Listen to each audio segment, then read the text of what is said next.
What's going on, troopers? Welcome to the Trooper Transmission. We got Bad Batch Season 3, Episode 12, The Juggernauts, and we got my man Marcos and I to break it down for you. If you got any thoughts, questions, drop them in the chat. Would love to talk through them with you, but we're going to cover what we do with every episode and really just kind of break down what we thought stood out, any implications for future episodes, and as we get closer, I think some of the theories, there's just less room for them because there's only so many things now that can happen in the final 4 episodes. But it's been a fun, wild ride, and we're closing in era. Absolutely, yeah. I know. I think it's like the episode was. Like, it's nice to see the Bad Batch back at it, doing what they do best. Just raiding, make an entry, get out of there in all their glory, just laying waste to everything. No beating around the bush. So super fun, and I'm excited to get into it. Yeah, really cool artwork, really cool design, really cool vehicles. So we'll go over top moments, predictions moving forward, remind you to get fit for the Republic, as we always do. But right off the bat, we see them kind of collecting themselves. The Empire's still technically hovering over Pabu, but Hunter, Wrecker wakes up. I thought that might have been something that they drew out a little bit more, but he's just like, oh, I'm tired. And he's up, he's up and going. And then Crosshair drops kind of a bomb during this time. Right. Absolutely. And it was interesting because it's like, oh man, one, we see his shakes come back. So kind of the memory of that, and it kind of reinforces what we had to make our own assumptions about, which was that it is largely some post-trauma there, right? He is traumatized from that experience, even though he doesn't let on that he was actually affected by it. Yeah. And it's funny, reminded me of Dumb and Dumber, where they're like, you've known where Tantus is the entire time. Right. And he's like, I just didn't want to go back there. I knew how to get there. I know we've been like risking life and limb for the last resort, but this was too risky. And it's just like, all right, Crosshair. Yeah. It was a nice setup. It was a nice setup because for a split second there, it was like people hated Crosshair again, and then they were like, oh, okay, well maybe he just they show the shaking hand, and it's like, oh, he's trying to repress a memory. So yeah, then they obviously make a more logical kind of connection. So. Yep. Good to see Fee again. She comes back. She's got their ship. I thought for sure it would be Echo and Rex that come and pick them up, but we got Fee. We get another tech reference. Right. I think it's. I mean, we talk about old brown eyes, and jumping into that. So I think it was a little bit sad because obviously she had feelings for him, and even though he was a little bit aloof about it. But I mean, just he's his cloud or his spirit kind of like definitely take up a lot, I think, in this episode, and just like the previous ones. I don't know if Tech ever put it together. He was sitting there executing Plan 99, and he's like, yeah, man, I never found love. Oh well. Yeah, ain't got time for that. Yeah, he's like, I ain't got time for that. I got to save the world. And so they crew up, and I didn't have a shot of them in the ship, but I thought it was funny when they're coming up on the planet Erebus, and he's like, oh, you don't know how to get past the sensors? You just turn everything off and free fall. So amazing, dude. I mean, that was just, you see her and she's just ice cold. You know what I'm saying? Like, she's done this a million times. She's so competent. And it's just so awesome to see. Like, I mean, it's refreshing, and this is the type of stuff that obviously Bad Batch, they're not conventional troops, as we know, but it really shows like the limits of what they've experienced and what their doctrine and what they're following. And so it's fun to see like Fee kind of be that counter there, and just I mean, really like, hey, yeah, this should work. Like, she doesn't, the probability is high. I've done this before. I have confidence in my ability, but there's always that chance. So yeah, we talked about this, I think last week or maybe off camera, but the whole idea that there's Tales of the Empire, Tales of the Jedi. I'm like, give us Tales of the Pirates, right? Yeah. How does Hondo and Fee, like, what are they doing on their missions? Because at some point they're needing to get by Separatists or Empire or whoever. Right. We always see how the heroes do it, right? Luke, Han, and Chewie, they use it's an old code, but it checks out. And Fee is just like, no, let's just cut the lights and just go Yeah. dark and hopefully we survive. Yeah. Once again, I ain't got time for that. So it's Yeah. Both are risky. yeah, no, but it was super cool to kind of see that free fall, insertion, and then just seamlessly kind of get them on site and back in action. Yeah. Drops him in. And they find this guy. I did not have this on my bingo card. No, I did it. I thought it was just me. Like I was like, man, how did I not make that connection? How did I not like at this point? Like, obviously, when Omega, is she gives herself up. Um, I don't know. I don't know why I didn't connect that. I don't know why there wasn't something like because there had to be some kind of thread to get back. So yeah, I'm glad it wasn't just me. Yeah, no, totally. And it was kind of shocking to see him with a beard and scraggly hair, but obviously he's not sitting there shaving, doesn't need to look the part for the Senate rotunda. Mhm. But this guy has not had any of his humble pie yet. He still is all ego, no questions asked. Mm. And it was kind of funny seeing him just sit there while this I think it was the same species. I think it was like an Ugnaught or Like very yeah, I'm close not to that. And he's just yelling at him. He's like, I don't speak your language, but right, we can right, agree on one thing. And yeah, so Bad Batch, they land. right. What I thought was I had this thought as they were running down. I'm like, man, security is terrible on this base. Yeah, These guys are able to run down a bridge and no one's looking down down the bridge. There's no cameras, and they're right. just like, doot doot doot, let's hide. Doot doot doot, let's hide. And then they're like, "Oh, Crosshair, you know the passwords, right?" He's like, "Yeah." They probably haven't changed them since I got out. And so the security bureau at the Empire has also got to clean it up because he's able to just log back in with his old account. Oh my gosh. No, no, absolutely. I think it was it just reinforces that whole, the quality of the TK troopers is just not there. I mean, it's like they hear something and you're like, oh well. Yeah, it is funny hearing them talk, right? There's always those little scenes of whether it's the original trilogy is like, "Hey, did you hear something?" And then you've got those really funny scenes from Mandalorian where they're shooting the bag and they can't hit anything, and so you see Mhm, these guys are like, "Man, hope we get some action." mhm. Yeah, It's just yeah, like yeah, you guys are about to get some action. You're not ready. yeah. They just get wrecked. Like all of them. It's just wrecked by wrecker, right? Yeah, Um, Red Wrecker. yeah, no, I mean it was so interesting, but I mean it was so fun to see that like troop transporter again eh, on cue, right? Yep. And it takes me back to obviously like previous seasons like Mandalorian and when they're doing they have to infiltrate the Imperial building.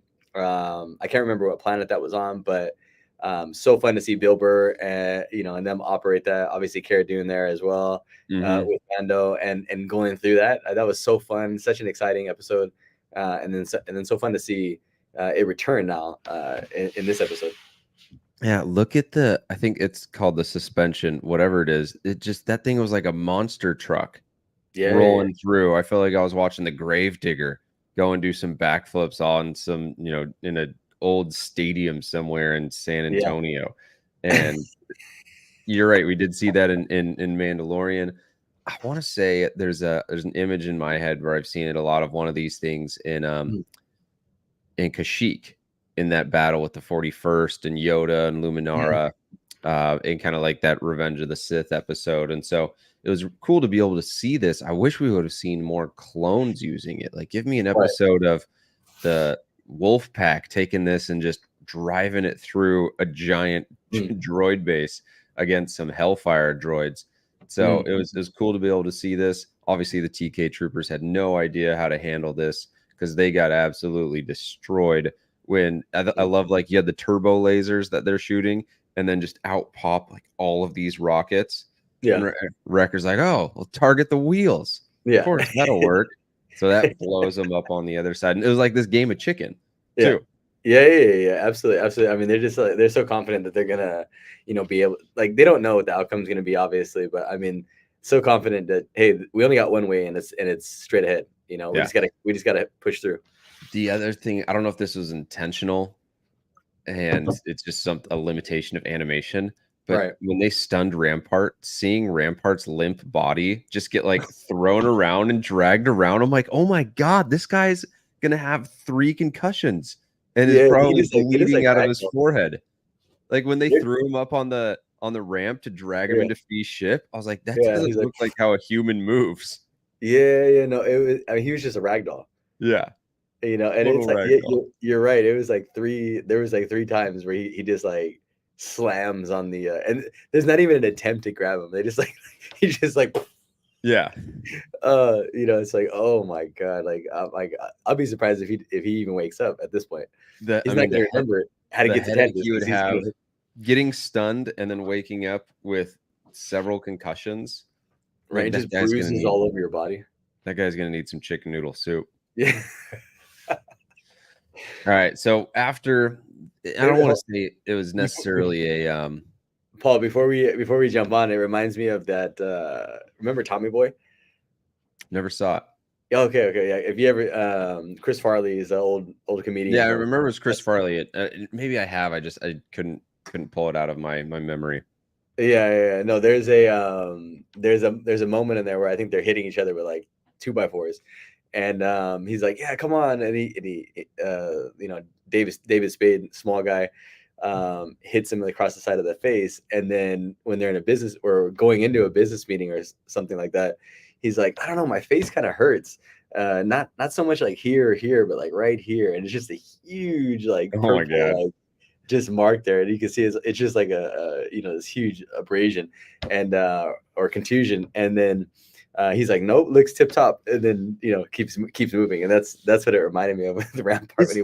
Is Tommy Boy where there's like it's like a factory, and they either work at the factory, they're in charge of it, and it's going under, and they got he's Tommy Boy is like the heir to the I guess it's like tires or something like that, or car parts, whatever. But it's a fledgling enterprise that he's getting passed down from his father that passed away from a heart attack.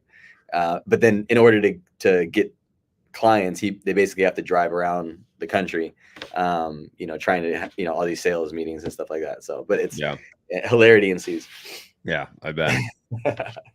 So it was almost like there was like 2 episodes, because there's the Tanta stuff and there's the Erebus stuff. And they figure out, and it wasn't even that Rampart knew the information. He's like, I know someone who might know someone, right? Like, it was kind of almost like Fennec Shand, where they do all this work to get him off the plane. He's like, yeah, I don't totally have the information that you need, but I know where to find it.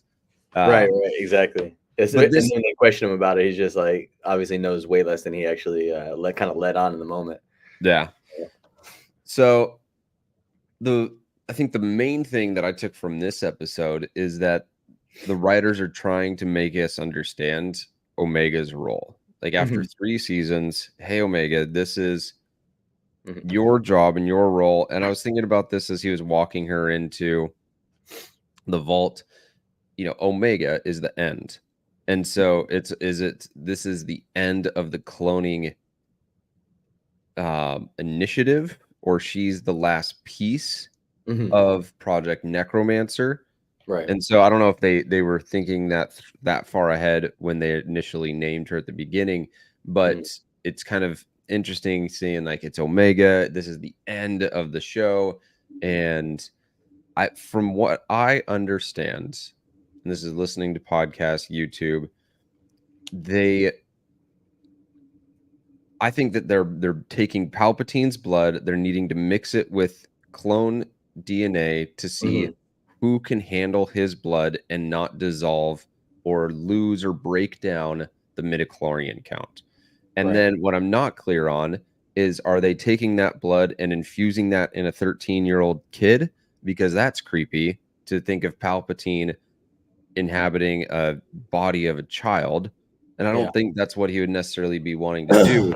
But from what I gather so far, and I'd be curious your perspective, is that Omega's blood is almost like the container for Palpatine's blood, and they need a container that doesn't break down. I think it's going back to Darth Bane going back to the lore, right? Is Darth Bane? He was able to, based on the holocron from one of the previous, the ancient Sith masters, was able to learn how to perform essence transfer, right? And that's something that we see. It's very rare, but this is kind of like, I think, something along the lines that obviously Palpatine is trying to do, but in a different way. But with the essence transfer, like one of the biggest things was that they, like, one of the best option would be to have a clone body, right? That would be the best option that you can have, because there's no it hasn't been damaged or affected, and the will is very low. So potentially with the force users that they have, the other ones, I think it would probably be like Omega would obviously be the primary choice there. Those other force users are going to have probably a pretty strong will, because they already have a high M count. They don't know how to control it. They're very raw, but if you don't transfer correctly, obviously with essence transfer, your soul would essentially be lost forever.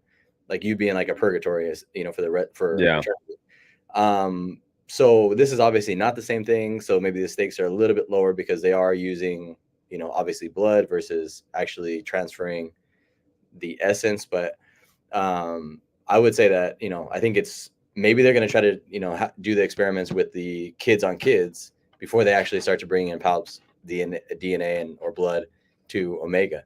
Yeah, I don't think the force sensitives that they have in the daycare slash prison is is I don't think they're actually viable. I think they're just there as a match to see if they can pair with Omega. Yeah. So here's another thought that I just had. So you've got those kids, they're playing their Tetris and doing their little mind tricks. Mm-hmm. So I wonder if they're being observed to see if a transfer into them increase their force abilities. And here's how this would work: is you have Palpatine's blood, and if you put Palpatine's blood inside those kids, either the kids explode because they can't handle that much midichlorian count, or you get a degraded amount of midichlorians. So let's say there's 100 midichlorians per count. Now there's only 20. Or the kids can't handle 100, and so all their blood vessels, it gets dark real quick. What if Omega is a binding agent with his blood that they've been looking for, and then now they're going to test and see, do those kids or do those bodies handle Palpatine's midichlorian count? And then all of a sudden they're observing these kids who are like force lightning each other because they have so much force ability. Jesus. Yeah, no, absolutely. I mean, I think it's an interesting question. I have no idea, but I think it's a good theory, though, for sure. That could definitely happen. Absolutely. And it's like, what species? They have several species. Obviously, they have the Hitochi. They have the other two. I don't know what they are, but what species maybe handles it better as well, because they only have like 3. So I'm interested to see, do they bring on more species? Like, is there time for that, or is it just in the interest of essentially I guess in the interest of the show and restricted time? Like, do they just work with these species that they have, like, so, or will they mention that they've worked with many others? I don't know. But well, this is also not something that necessarily works right away, because then they're working on it with Grogu. Right. And so that's where, maybe it's okay. We have Omega. We can put the binding agent with Palpatine's blood into a vessel. These vessels don't work. And then behind the scenes, they're just looking for another vessel that can absorb that. Oh, boom, here comes essentially Yoda. Man, if he wouldn't be able to, I don't know who would. Right. So we'll that's true. definitely Yeah. get open loops and closed loops, which Yeah. just puts us for a loop. That's the point, right? I mean, it's fun. So I love it. I think that these theories, I think we're probably super close to the mark though on this. It could either be one of those, but like I said, what you're talking about, and also, I think it's going to be pretty similar to what you're talking about. Like, I think we'll be pretty spot on to that. Yeah. And then you also, I think the other thing that should be mentioned is that Emery she's got some cracks. And Omega right away goes to work. You don't need to do this. That's not the Mhm. accent, but in her Yeah, a little that's pretty Kiwi good. accent. And Emery's like, no, I need to. And it's like, if she was really committed to the cause, I feel like she would have answered that question differently. Mhm. Like, as opposed to saying, I have to, she would have said, you insolent little child, go sit down. Yeah, Hemlock, I think it's and Hemlock is really noticing that she's starting to like there's something going on there, and he's definitely noticing that like in a big way. He's already questioned her like several times. Like like you're going to do this, right?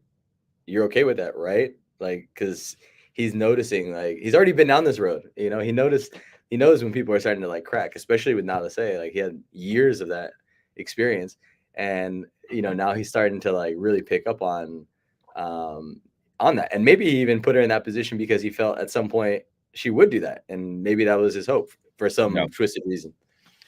This part on Tantus too, this is kind of a side note beyond Hemlock and Emery.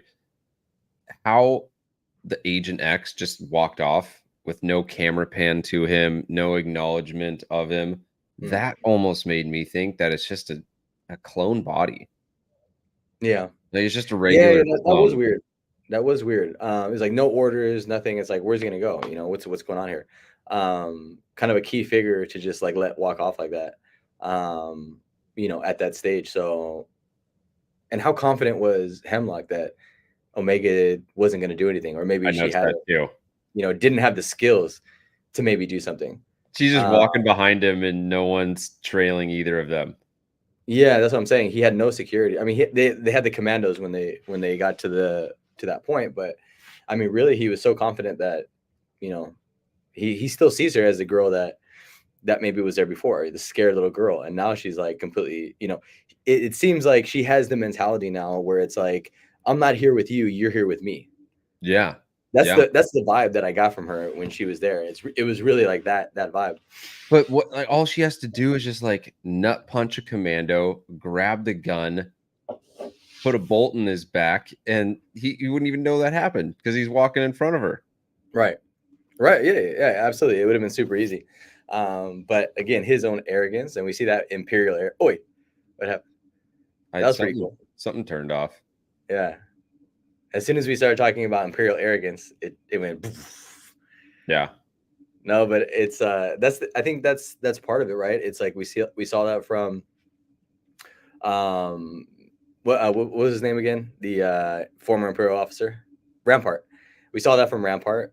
It just still maintains that arrogance. It's just like Mhm. so it's their they really identify with being an Imperial officer. That is who they are. It's their whole personality, and it's the same thing here. Like this guy is him being peak scientist, top of the food chain within the Empire. um, that is his personality, and we see this time and time again. It blinds them to seeing, you know, different futures, right? Yeah. Different possibilities. So Yep. yeah. So we got 4 more episodes, and obviously she's the one that all the Bad Batch are coming for. Mhm. I mean, what do you got for these next 4 episodes? Vader comes out immediately. Not I think that would be the best thing to happen. yeah, I know, right? I don't know. I mean, I think that it's there has to be some at least some conversation around that. I mean, there has to be some kind of conversation around that because at this point, I'm trying to think, and again, I'm going back to the lore, so it's like I know it has no bearing on obviously this timeline and kind of what's happening now, but Vader and Palpatine's relationship, like Vader is still at this point learning. He's not yet the Dark Lord that everybody kind of knows him as. He's still trying to get his cut his chops here and really like feel around for what his position is, and he's also trying to prevent Palpatine at some point, and again, I'm going back to the lore. Is like he tries to prevent Palpatine from obtaining Force sensitive children. He doesn't want him to extend himself into the rule of one. Yeah. He's trying to prevent that the whole time, and he's still trying to subvert, obviously, Palpatine. He just doesn't have the balls to do it. Really, we know that. He will always be that kind of slave to Palpatine, and so that's why I'm like, do they bring that in? Do they bring a little bit of the lore in? Does Vader actually kind of step in and actually, I don't want to say help. I mean, I still think he's going to do damage to the Bad Batch. Like, I think that we've both talked about that. But does he allow Omega to kind of like go free in order to prevent Palpatine from obtaining the ability to again go to the Rule One? That would be cool if you essentially have a sabotaging Vader. He's done it before, obviously. We know that. Yeah. Of course, at Coruscant. So, I mean, it could, like, that would be cool if they, and I think that would be such a interesting, like, kind of nod to the lore as well. So, that would be wild. Yeah. You bring up an interesting point in that regardless of what they do,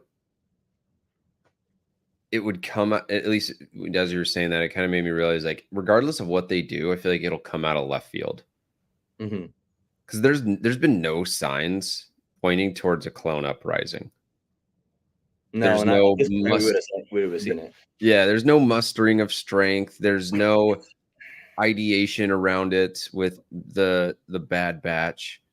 And so whatever ends up going down on Tantus is like maybe 4 or 5 clones showing up, but that's not going to do anything on Tantus. So it's like there's got to be something that comes out of left field that enables them to get to Tantus, make it somewhat interesting. I think we both are in agreement that there's no happy ending to this. Right. But now at that point, from a theory standpoint, like, anything's on the table.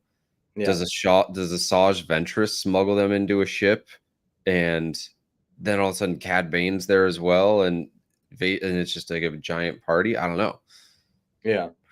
Yeah, no, I mean, I think there's a lot of factors here. Obviously, there's a lot of people that I think there's people within the Empire that don't want this to succeed. They don't want it to for Palpatine to be able to consolidate power. Obviously, and like you mentioned before, it's like their own for a lot for their own selfish reasons, because they have their own, whether they're trying to climb the ladder, and we know obviously, empirical, kind of the empirical food chain amongst officers is really, cutthroat, and they're all really trying to subvert one another. Everybody at every, especially at that level, the political level. So, everybody is kind of pulling resources in different directions, and we already saw Tarkin. Does he come back into this at some point and like have some type of like impact on what we see here with the Bad Batch? And obviously, again, we're in alignment that the Bad Batch doesn't make it out of this really, but does he affect somehow like the outcome here? And I'm wondering if Tarkin has a bigger role to play, like at some point, in this next few episodes that we have left. Because we haven't really seen much from him. I mean, it's just been little things here and there. Obviously, this is a huge project. That's commanding a lot of resources, and has the eyes of everybody. The who's who in the Empire, and pretty soon outside of the Empire. So, I'm wondering if he has a bigger role to play at some point as well, because he can come in as the baddie and orbital bombard or intercept the Bad Batch at some point and ruin their day. So I don't know. Does he become the main, bad guy? So I don't know. Yeah. Lots of options. Only one way to find out. Tune in next week. The Bad Batch. And while you're waiting, get fit for the Republic. We've got 7 different challenges. I'm working on the 212th. That'll be a fun one. Doing a push-pull legs upper lower 5-day split. I haven't done that. And that'll round out the troopers for a while before I go into essentially dad duty for probably a few months. That'll be the last one that I release. I wanted to get to a Django one, but that would be an advanced one because I've done a Mando, Boba, Django. Right. And I just don't know if I've got 30-minute kettlebell sequences, 40 seconds on, 20 seconds off. in the next month and a half. Yeah, Because I got no, absolutely. I mean, there's so much there, and like I said, we got the 212th coming out, so yeah, I mean, just so much amazing content, so much amazing, training opportunities, and just being able to cycle back and relive the clone, units that we all know and love.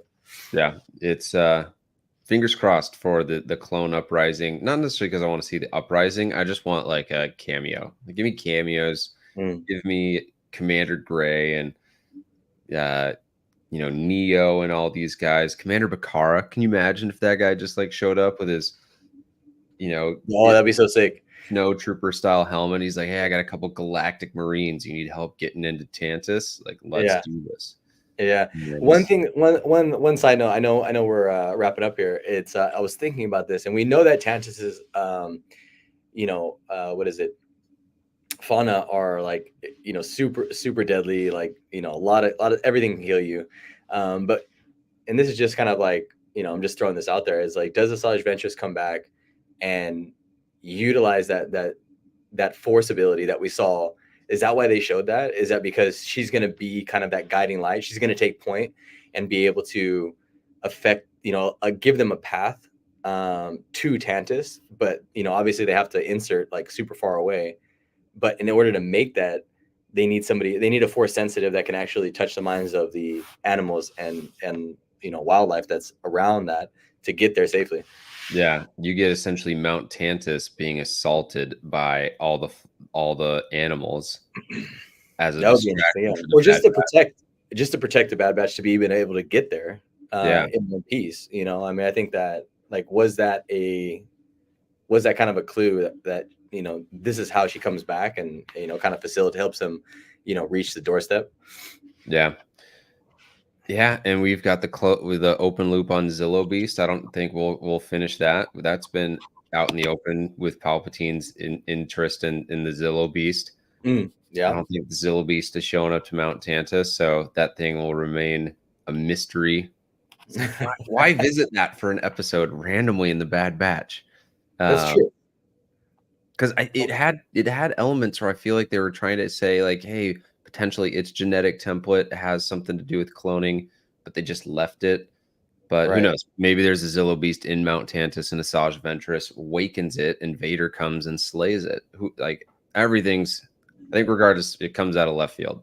Mm-hmm. Do we see Delta come back? Right? Do we see Scorch? Do we see any of the other? Do we see some kind of a nod to the Commando series and obviously Sev being left? And do we see that? I don't know. I mean, what's your opinion on that? I'd like it. I almost in a way don't want them to, because there's no way they could do it right.